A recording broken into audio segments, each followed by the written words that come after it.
కుటుంబం, రాహుల్ గాంధీ గారి కుటుంబం దేశం కోసం నలుదిక్కుల తిరుగుతూ ప్రజల హక్కుల కోసం పాటుపడుతున్నారు, పోరాడుతున్నారు, ప్రజాస్వామిక హక్కులను కాపాడుతున్నారు తప్ప ఒక్క పదవి కూడా వారు ప్రధానులుగా కానీ మంత్రులుగా కానీ కాలేదు. దయచేసి ఇక్కడున్నటువంటి కార్యకర్తలు, నాయకులు అందరూ ఆలోచించండి. ఒక్క అవకాశం రాహుల్ గాంధీ గారిని ప్రధానమంత్రి చేయడం కోసం ప్రతి ఒక్క కార్యకర్త ఈ రాష్ట్రంలో ఉన్నటువంటి 17 ఎంపీ సీట్లను గెలిపించి ఆ కుటుంబంలో రాహుల్ గాంధీ గారిని ప్రధానమంత్రి చేయాల్సినటువంటి బాధ్యత మన మీద ఉందని నేను తెలియజేస్తా ఉన్నాను. ఇవాళ దేశంలో ఉన్నటువంటి ప్రజలకు ఇల్లు కావాలని కొట్లాడుతుంటే ఇవాళ బీజేపీ వాళ్ళు ఏం చూపిస్తున్నారు? మరి ఈడీ కేసులు పెడతారు. మరి వారు చెప్పినటువంటి 2 కోట్ల ఉద్యోగాలు ఇస్తాం సంవత్సరానికి అని చెప్పారు మోడీ గారు. ఆ లెక్కన 20 కోట్ల ఉద్యోగాలు రావాలి దేశంలో.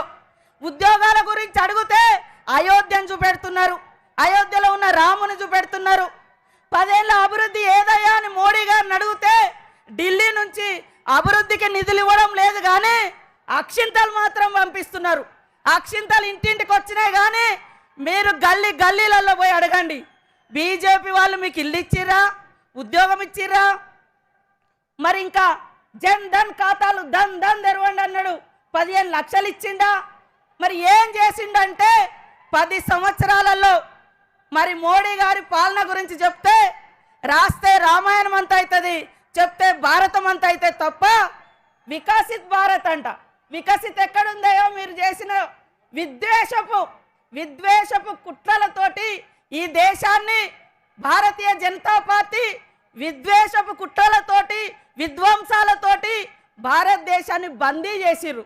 కానీ మొన్న రాహుల్ గాంధీ గారు పేదల పెన్నిది, ప్రేమల సన్నిధి, త్యాగాల వారధి రాహుల్ గాంధీ గారు కన్యాకుమారి నుంచి కాశ్మీర్ దాకా పాదయాత్ర చేసినటువంటి మహానాయకుడు.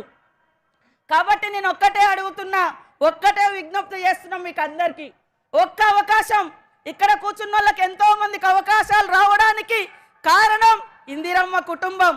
మీరు కూడా సర్పంచులుగా, ఎంపీటీసీలుగా, జడ్పీటీసీలుగా అయినరు.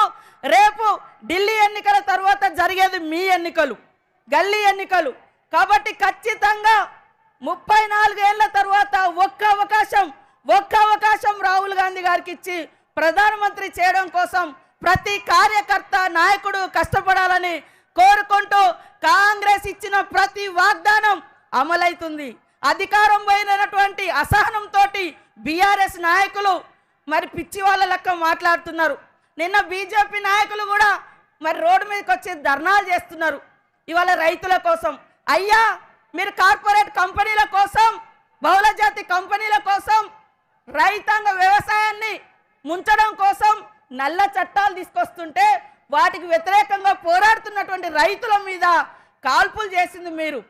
ఇవాళ గిరిజన ప్రాంతాలలో ఉన్నటువంటి, ఆదివాసీ ప్రాంతాల్లో ఉన్నటువంటి సహజ వనరులను దోచుకోవడం కోసం మరి గిరిజన యువతను, ఆదివాసీ యువతను, వారి హక్కులను కాలరాస్తున్నది కార్పొరేట్ మోడీ వ్యవస్థ అని ఈ సందర్భంగా తెలియజేస్తూ ప్రతి ఒక్కరు కూడా ఒక్క నెల రోజులు కష్టపడండి.